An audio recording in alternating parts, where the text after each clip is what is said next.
Size কত তোমার? দেখতে আসা পাত্র থেকে এরকম একটা কথা শুনে রাগিনী কি প্রতিক্রিয়া দেবে বুঝতে বেশ সময় লাগলো। লোকটার দিকে ঘৃণা ভরা চাহনি নিক্ষেপ করলো। মুহূর্তে মাথা রাগ চড়ে বসে। সেটাকে দমিয়ে রেখে ভদ্র মেয়ের মতো জিজ্ঞেস করে, কিসের কথা বলেছেন? শ্রেষ্ঠ ঠোঁটের ফাঁকে জ্বলন্ত সিগারেট ধরে সেটাই এক টানে দিয়ে বলে, হিপস।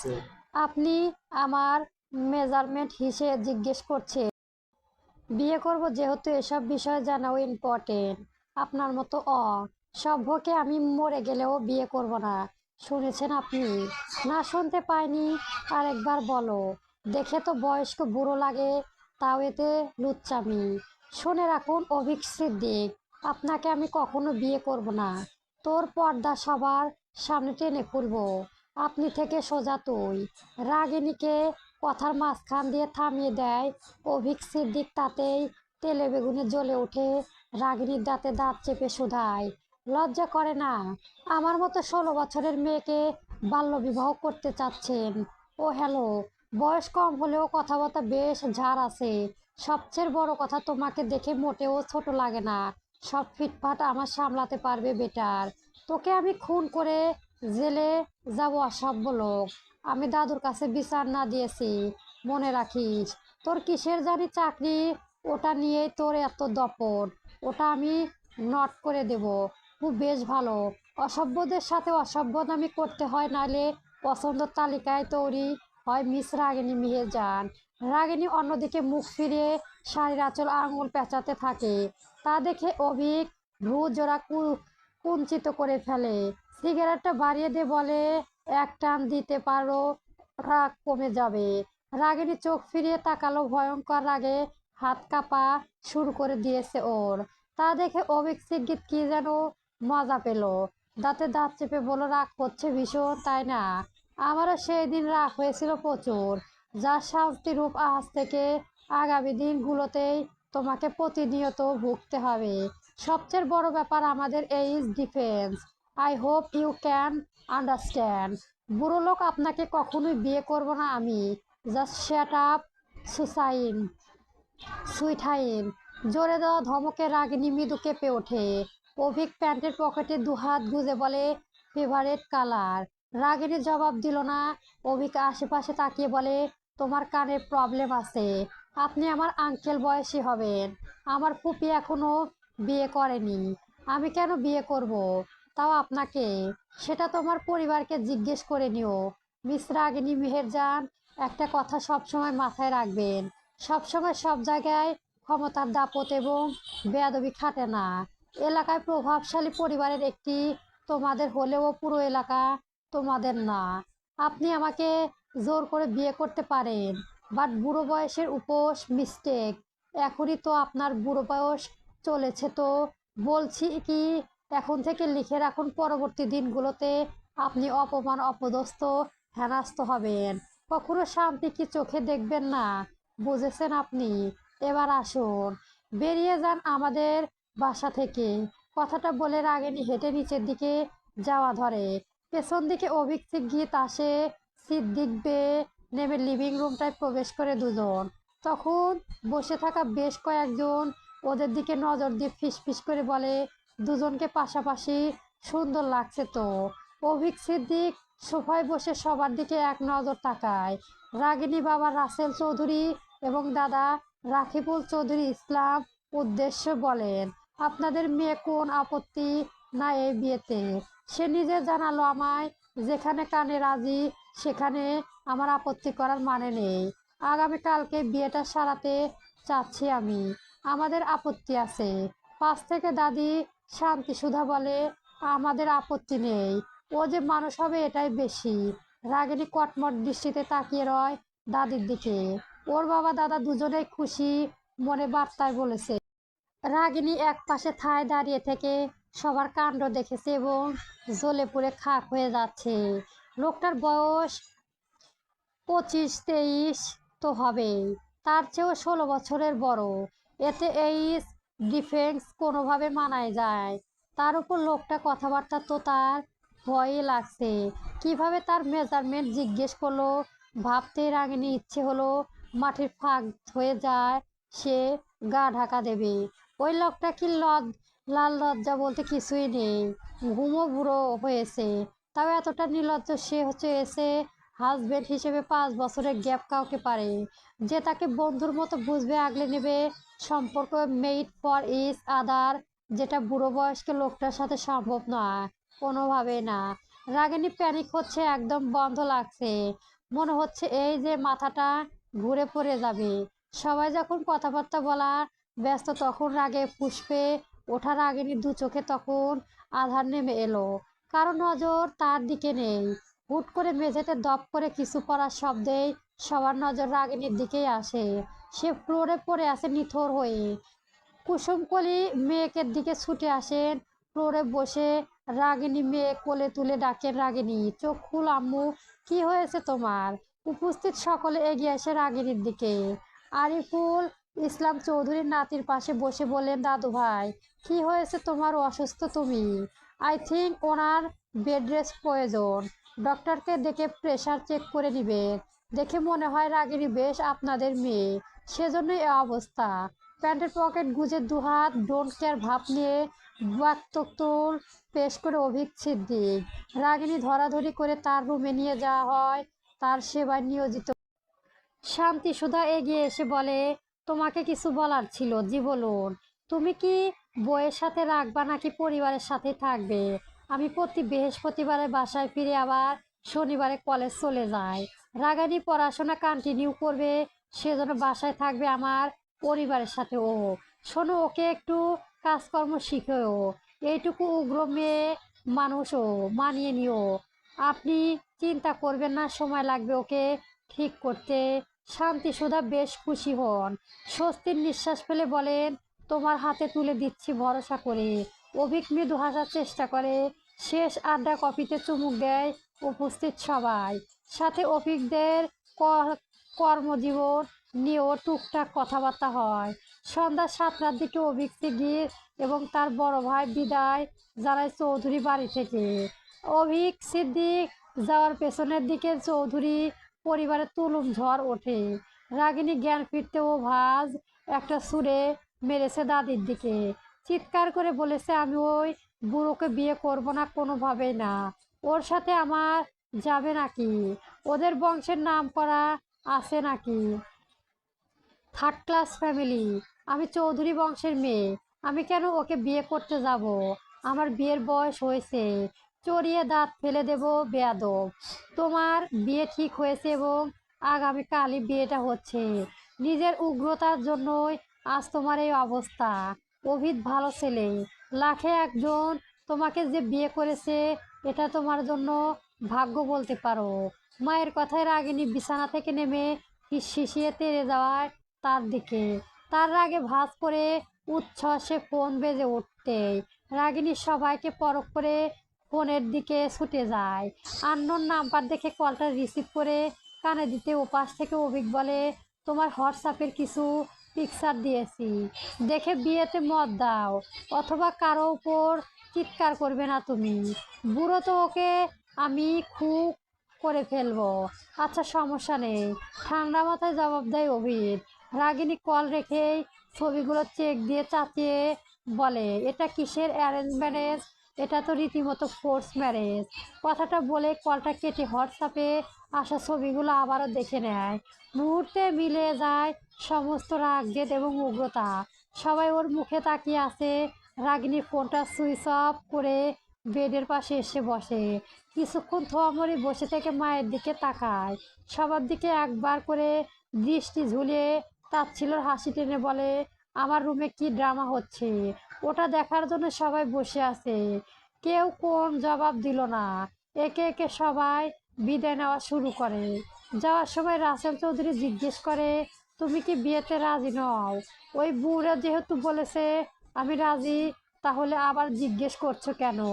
মেয়ের কথায় রাসেল চৌধুরী আর কিছু বললেন না, দরজা আটকে সোজা প্রস্থান করে নেন। তারা যেন রাগিনী জোরে চিৎকার করে কেঁদে ওঠে। বছরে অভিক সিদ্দিক 16 বছরের মেয়েকে বিয়ে করে শুনে ফাহিমা সিদ্দিক মাথায় হাত। বড় ছেলে আয়ন মাকে বয়সের ব্যাপারটা জানিয়েছে। অভিক সিদ্দিক বাসায় এসে সোজা নিজের রুমে চলে গেলেন। বিয়ের ব্যাপার বা কনের ব্যাপার নিয়ে কথা বলতে আগ্রহী নয় সে। বিয়ে করবে, সে বউ পছন্দ হয়েছে, তার তাহলে কী সব গসিপ পরে হবে।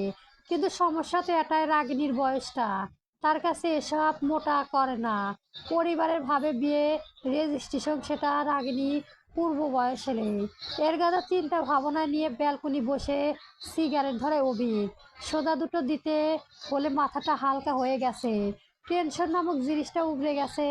রাতভর কান্নাকাটি করে সকালের দিকে ঘুমিয়েছে রাগিনী, কিন্তু বেশিক্ষণ ঘুমাতে পারেনি। দরজায় ঠাস ঠাস আওয়াজে ঘুম ভেঙেই গেল। আর মোড় ভেঙে উঠে বসতে মনে হলো গলায় যেন দমকা আটকে আছে। নিজেকে এতটাই ভঙ্গু লাগছে যে মনে এই বাড়ির কেউ তার আপন না, বাবা দাদা দাদি কেউ না। উল্টো দরজা খুলে দিতে রাগিনী ছোট ফুবি মাহিন চৌধুরী প্রবেশ করে। ছোট ফুবি হোস্টেল থেকে ফিরতে সকাল সকাল। তিনি মেডিকেলে স্টুডেন্ট, পড়াশোনায় বেশি ভালো। দাদা ভাইয়ের স্বপ্ন ছিল ফুপিকে ডক্টর বানানো। রাগিনীদের ফ্যামিলিতে ডক্টর, ইঞ্জিনিয়ার, টিচার এসব মানুষ দিয়ে ভর্তি। সবার মাঝে ওই একমাত্র ছেলে মানুষের ইফটিজিং করা, যাকে তাকে হুমকি ধামকি দেওয়া, পিএইচডি করা মেয়ে মানুষ ছিল। এমন কোনো দিন বাদ যায়নি যে রাগিনীর নামে নালিশ আসেনি।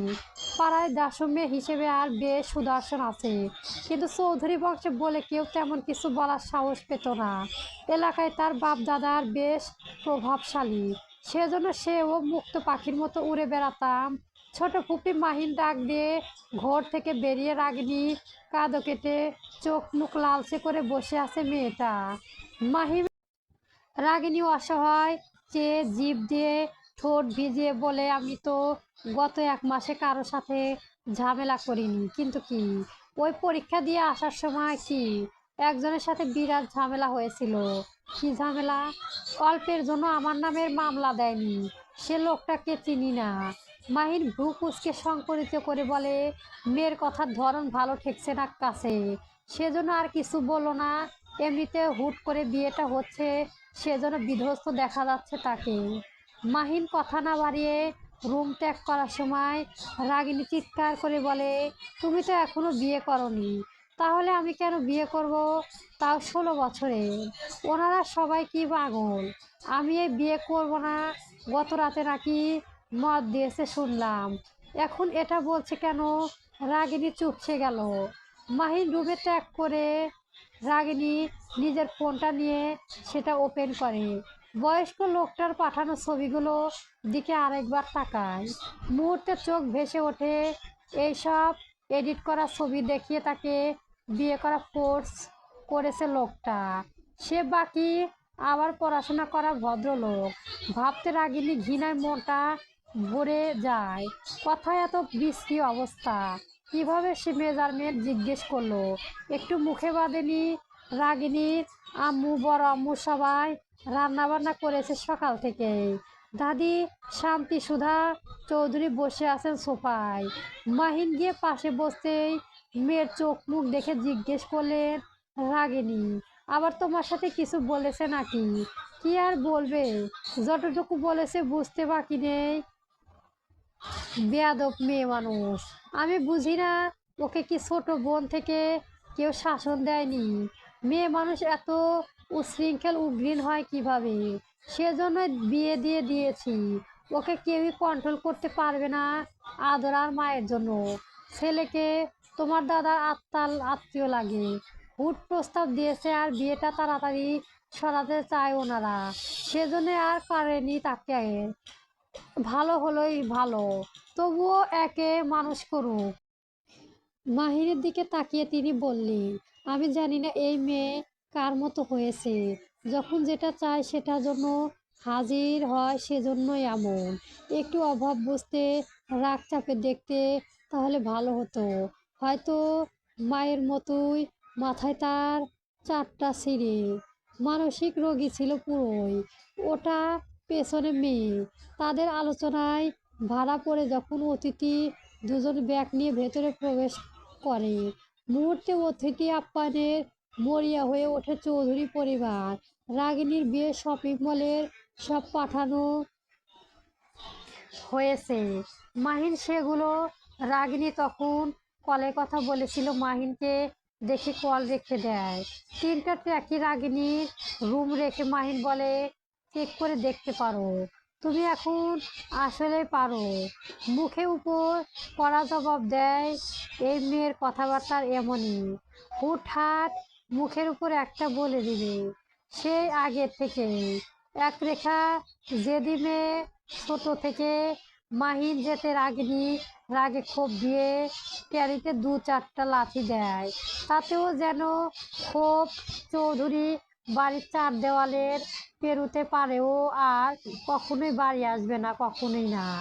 ঘৃণার বুকটা ভার হয়ে আসে, এতে অভিযোগে জমে কেন, না চাইতেও চোখের পানি চলে আসে। সেজন্য বোধহয় বলে, দাপট আর বেয়াদবি সবার সাথে জায়গা কাটে না। বিয়েটা ঘরোয়াভাবেই অনুষ্ঠান হবে, সেজন্য সিদ্দিক পরিবারের সকলেই উপস্থিত, প্রস্তুতি চলেছে। অভিক সিদ্দিক সাদা রঙের, আরেকজনের এক্সাম চলে, সেজন্য সে হোস্টেলে। ঠিক 2টায় চৌধুরী বেলা আবিদ সিদ্দিক বিয়ের গাড়ি এসে থামে। খুব সাদামাটাভাবে বিয়েটা হচ্ছে, সেজন্য বিয়ের বাড়ি তেমন আমেজ নেই বললে চলে। অভিক সিদ্দিককে ফুল দিয়ে ওয়েলকাম করা হয়। চৌধুরী পরিবারের সকলের মুখ হাসির লেপ্টে আছে। খাওয়া দাওয়া পর্যন্ত শেষ হতে হুজুর বিয়ে পড়াশোনার জন্য প্রথম অভিক সিদ্দিককে কাছে যা বসে। মাহিন এবং শান্তিসুধা রাগিনী রুমে দরজা ঠেলে ভেতরে প্রবেশ করতেই রুমটা অন্ধকার দেখে। মুহূর্তে বুকে মোচড় দিয়ে ওঠে শান্তিসুধার। আবার কোনো অঘটন ঘটেনি তো? এই দাশু মেয়ে আবারও তাদের মান সম্মান নিয়ে টানা দিচ্ছে তো? মাহিন চৌধুরী রুমটা তন্ন তন্ন খুঁজে রাগিনীর অস্থির মিলাতে পারে। দুজনের মাথায় হাত দিয়ে ব্যাপারটা রফিকুল চৌধুরী কানে তুলে উনি ঠান্ডা মাথায় গিয়ে অভিকদের কাছে বসে। বাড়ির মহিলা সদস্য মাথায় তখন হাত। অভিক সিদ্দিক সবার চোখে মুখে পরখ করে কিছু একটা আঁচ করতে পেরেছে। ও অর্ধবিবাহিত অভিক সিদ্দিক ফিক সাহেবের চোখে মুখের দিকে এক নজর তাকিয়ে বলে, বাকি অর্ধেক বিয়ে আমার বাসায় হবে, সন্ধ্যায় চলে আসবে দাদা শ্বশুর। কিন্তু তুমি আর রাগিনী দুজন তো বলেছো এই বিয়েতে সম্মতি আছে, তাহলে তো পালানো কেন? রাগে চর শক্ত হয়ে আসে অভিক সিদ্দিকের। বিয়ের দিন রীতিমতো তাকে হেনস্থা এবং অপমান করেছে হাঁটুর বয়সী মেয়েটা। সেজন্য জীবনে এতটা উগ্র বেয়াদব মেয়ে দেখেনি। রাসেল চৌধুরী কিছু কিছু জায়গায় কল দিয়ে মেয়ের খোঁজ লাগিয়ে দিয়েছেন। এই মুহূর্তে রাগ দেখানোটা বোকামি পর্যায়ে পড়ে। মেয়েটা ঠিক মতো মানুষ করতে পারেননি তিনি। একই গাড়ি নিয়ে শ্বশুর বাড়ি থেকে বেরিয়ে অভিক ডান হাতে স্টিয়ারিং কন্ট্রোল করেছে আর হাতে কল মেসেজ দিচ্ছে একের পর এক। মোড় ঘুরে মধ্যবাজারে এসে থামলো অভিক।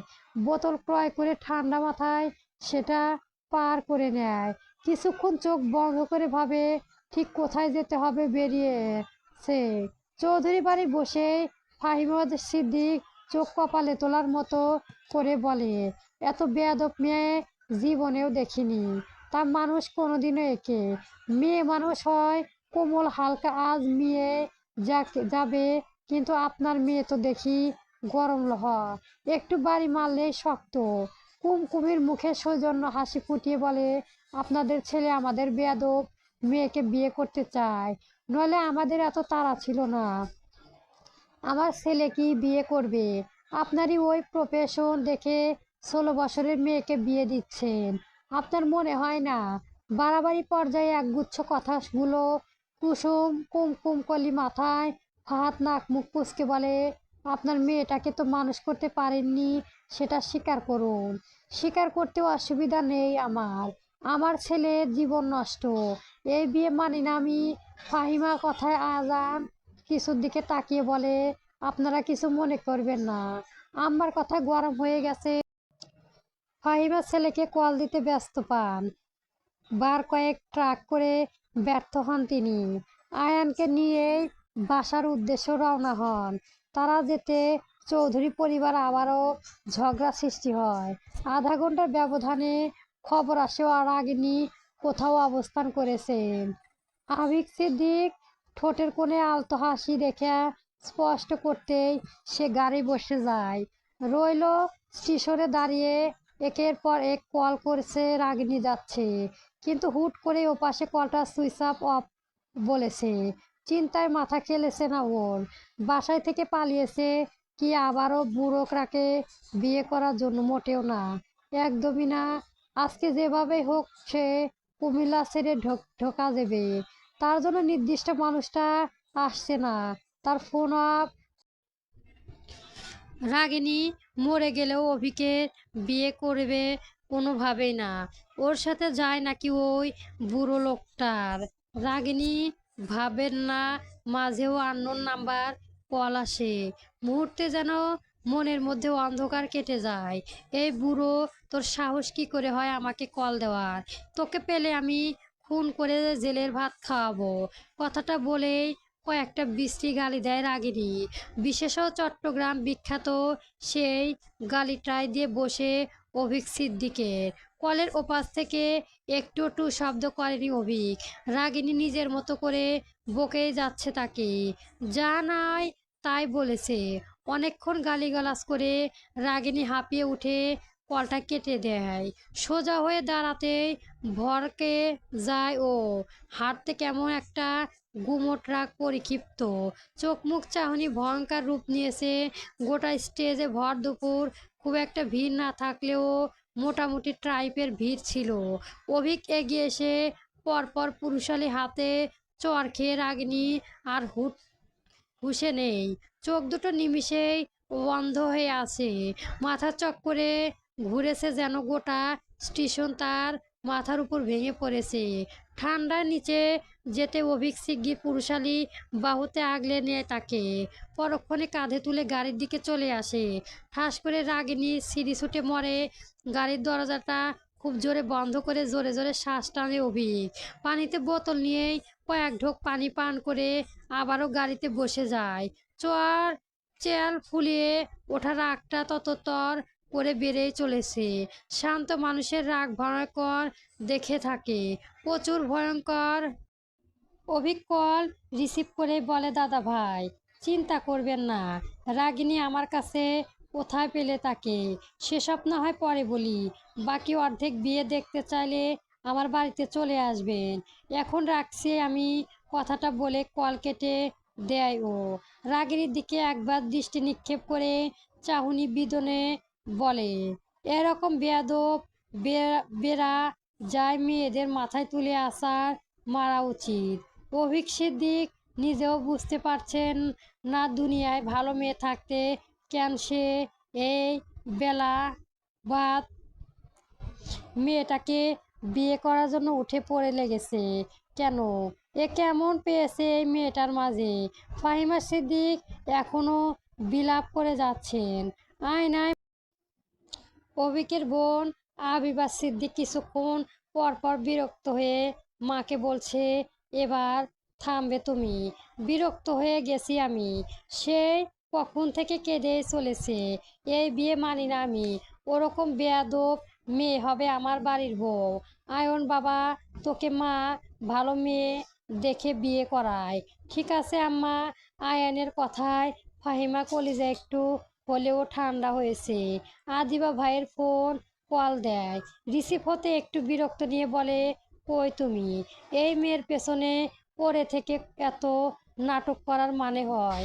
দুনিয়ায় কি মেয়ের অভাব পড়েছে? কাজের কথা থাকলেও বলতে পারো। আমার পার্সোনাল ব্যাপারে কিছু বলার অধিকার আমি কাউকে দেইনি। ভাইয়ের করা কথা আবিদা আর কথা বাড়াতে পারলো না।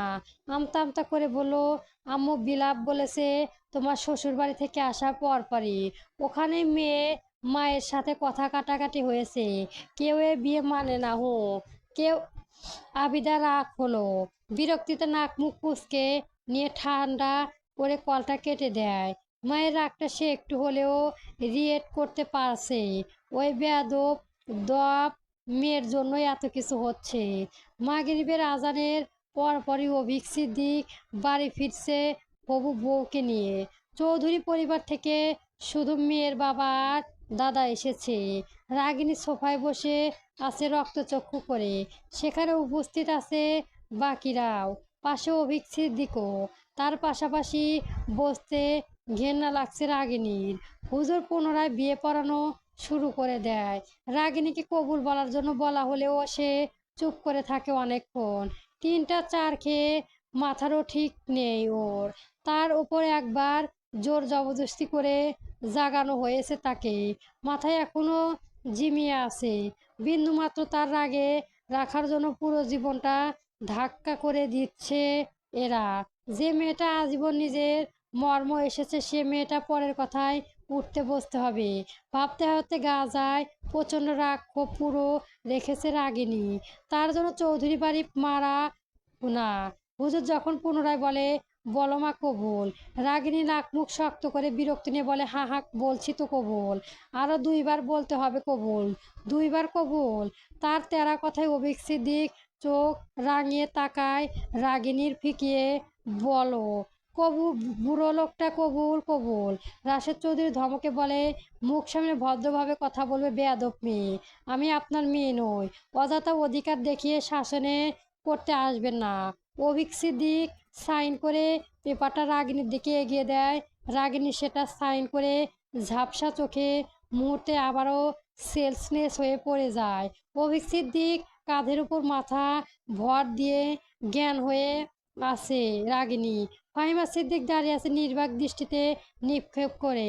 বাকিদের মধ্যে শব্দটুকুও নেই। চৌধুরীর জন্য বাড়ির খাবার তৈরি করা হয়েছে।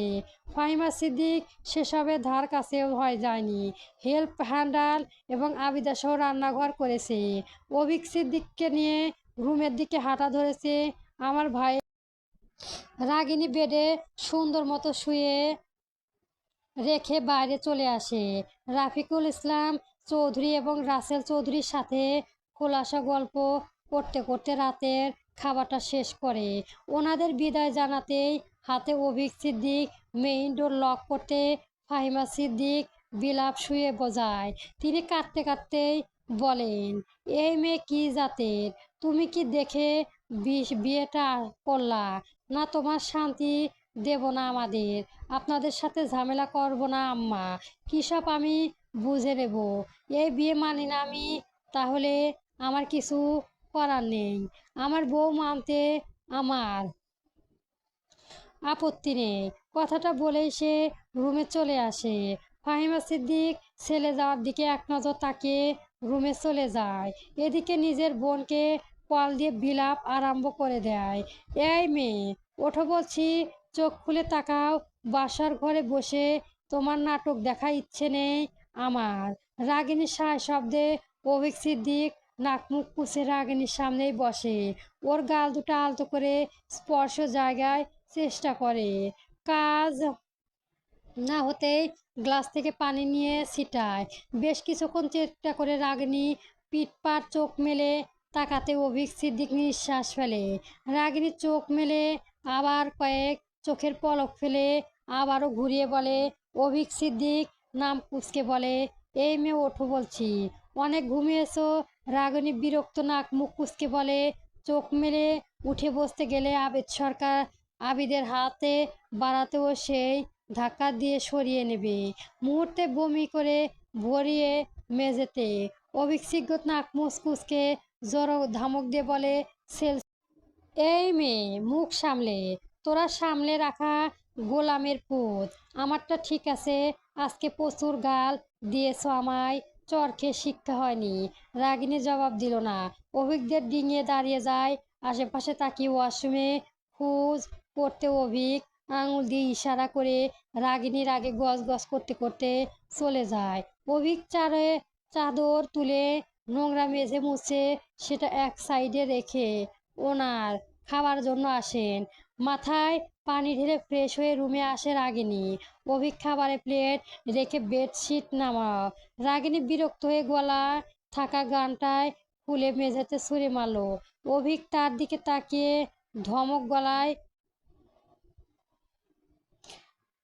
ভালো লাগছে না, জায়গা রাখো। অথচ গহনা ছুড়ল কেন? আপনার উপদেশ আমি কেন শুনবো? অভিক জবাব দিল না।